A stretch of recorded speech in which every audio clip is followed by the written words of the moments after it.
नमस्कार दोस्तों, आज डीवीसी आपको लेकर आया है विशेष छतरपुर के उस महत्वपूर्ण धाम से जो कि बागेश्वर धाम के नाम से पहचाना जाता है। मध्य प्रदेश के छतरपुर जिले में ग्राम गड़ा में स्थित है बागेश्वर धाम, जो कि स्वयंभू हनुमान जी की दिव्यता के लिए देश विदेश में प्रसिद्ध है। कई तपस्वियों की दिव्य भूमि भी बागेश्वर धाम कही जाती है। यहाँ लोगों को बालाजी महाराज की कृपा और आशीर्वाद दर्शन मात्र से ही मिल जाते हैं। कई आशीर्वाद यहाँ बालाजी महाराज एक अर्जी के माध्यम से सुनते हैं। उसमें विशेष तौर पर धाम के द्वारा पीठाधीश्वर परम पूज्य धीरेन्द्र कृष्ण शास्त्री जी महाराज के द्वारा, जिसे दुनिया भर बागेश्वर धाम के सरकार के नाम से संबोधित करती है। वहीं विशेष धाम में विशेष पूज्य गुरुदेव के दिव्य दरबार में भी कई ऐसे स्लोगन और कई ऐसी बातें कही जाती हैं जिसमें लोगों की कई परेशानियां दूर होती हैं। विशेष तौर पर बागेश्वर धाम में लगाई जाती है अर्जी, बागेश्वर धाम में बांटे जाते हैं टोकन, जिसके लिए विशेष तौर पर खास जानकारियां भी दी गई हैं।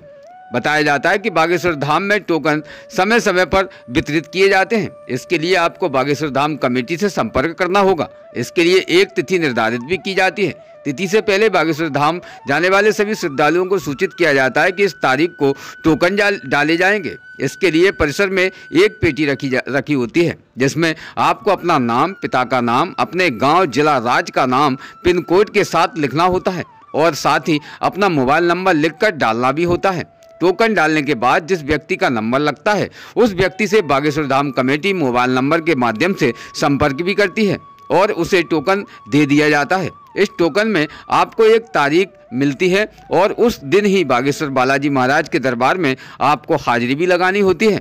बागेश्वर धाम में अर्जी कैसे लगती है, इसके विषय पर भी जानकारी दी गई है। बताया जाता है कि बागेश्वर धाम में अर्जी लगाने की प्रक्रिया बेहद सरल है। करना भी इतना होता है कि आप जब धाम पर आते हैं, आपको लाल कपड़े में एक नारियल बांधकर धाम परिसर में रखना होता है। हालांकि यहाँ आप लाल, पीले और काले कपड़े में बंधा नारियल देखेंगे। इसके पीछे की वजह यह है कि अगर आपकी अर्जी सामान्य है तो और लाल कपड़े में नारियल बांधे हैं। अगर शादी विवाह से जुड़ी अर्जी है तो नारियल को पीले कपड़े में बांधे और अगर अर्जी प्रेत बाधा से जुड़ी है तो नारियल को काले कपड़े में बांधे। कई बार अपनी कथाओं में भी परम पूज्य गुरुदेव के भी कहते हैं कि अगर आप धाम आकर ऐसा नहीं करते हैं तो अपने घर में स्थित पूजा स्थल पर आप ऐसा कर सकते हैं। बागेश्वर बालाजी महाराज आपकी अर्जी को अवश्य सुनेंगे। विशेष तौर पर कब डाले जाते हैं टोकन, इसके विषय पर भी आपको बता दें। टोकन कब डालेंगे उस दिन का निर्धारण खुद पूज्य गुरुदेव कहते हैं कि तब तिथि हो जाता है तो सोशल मीडिया द्वारा या फिर गुरुदेव के दिव्य दरबार के आखिर में इसकी सूचना भी दे दी जाती है।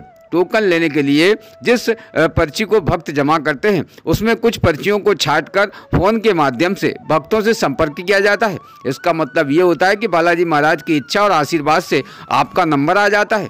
कितनी पेशी जरूरी है बंधुओं, दरबार में जब आपकी अर्जी लग जाती है तो दिव्य दरबार में पूज्य गुरुदेव खुद बता देते हैं कि कितनी पेशी आपको करनी है। वैसे तो कम से कम 5 मंगलवार की पेशी हर भक्तों को करने का आदेश आता है। आप भक्तगण इससे अधिक पेशी भी कर सकते हैं। और हाँ, जब तक आपकी पेशी पूरी नहीं हो जाती तब तक मदिरा, मांस, लहसुन और प्याज का सेवन भी पूरी तरीके से बंद रखना पड़ता है, जिसके विषय पर बागेश्वर धाम सरकार के माध्यम से नियमित मोबाइल नंबर भी, कॉन्टैक्ट नंबर भी दिए गए हैं, जिससे कि आप अपनी अर्जियां लगा सकते हैं। तो डीवीसी के माध्यम से आप लोगों को विशेष महत्वपूर्ण उन खबरों से भी जोड़ा जाता है जो कि आपके आसपास सार्वजनिक स्थल, धार्मिक स्थल और भी अन्य जो समस्याएं होती हैं उस पर भी आपको अवगत करा दिया जाता है।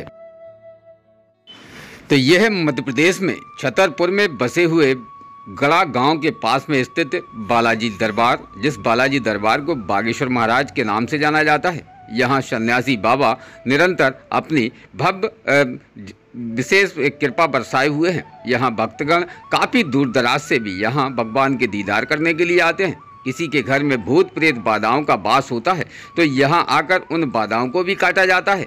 बताया जाता है कि बागेश्वर धाम दरबार में जो व्यक्ति एक बार आता है वो निरंतर यहाँ आता ही रहता है। ये वो भव्य मेले का दृश्य है जो कि निरंतर यहाँ दुकानें लगी ही रहती हैं। यहाँ प्रसादी से लेकर कई प्रकार से यहाँ पाठ्य पुस्तक की दुकानें भी यहाँ देखी जाती हैं। होटलों में रहने की व्यवस्थाएं व बड़े उच्च कोटि की व्यवस्थाएं भी यहाँ उपलब्ध देखी जाती हैं। विशेष गांव के उस धाम को बागेश्वर धाम के नाम से पहचाने जाने वाला ये मंदिर आज निरंतर भारत में प्रत्येक जगहों पर अपनी जटा पखेर रहा है और अपनी अलौकिक कथा का वर्णन भी कर रहा है। बताया जाता है कि यहाँ पंडित धीरेन्द्र कृष्ण शास्त्री जी निरंतर इस मंदिर पर आकर पूजा अर्चना भी करते हैं। जब उनका कहीं किसी भी प्रकार से दुनिया में या फिर भारत देश के अंदर कहीं कथा का आयोजन नहीं होता है तो धीरेन्द्र कृष्ण शास्त्री जी निरंतर अपने भक्तों को यहाँ दर्शन और बाबा के दरबार में आकर अपनी तपस्या में बैठ जाते हैं, जिसके बाद ही यहाँ से धीरेन्द्र कृष्ण शास्त्री जी निरंतर बाबा जी को विशेष दुनिया में होने वाले दुखों से लोगों को अवगत भी कराते हैं, जिससे कि लोगों के दुख और दर्दों को भी काटा जाता है।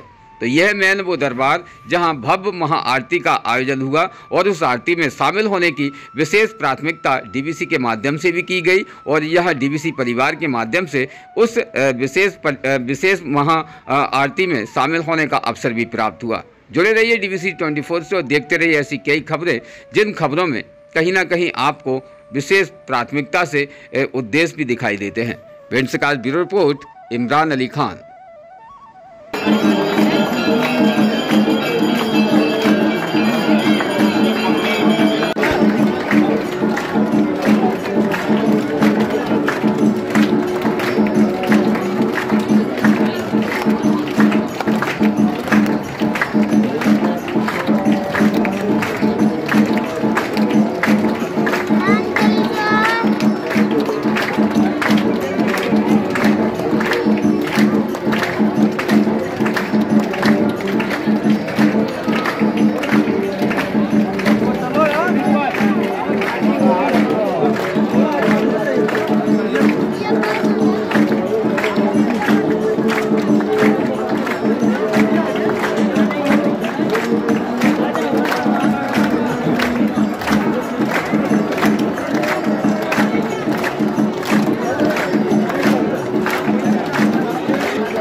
रोज़ ताज़ा खबरें देखने के लिए हमारा चैनल DVC 24 न्यूज़ को सब्सक्राइब करें। साथ ही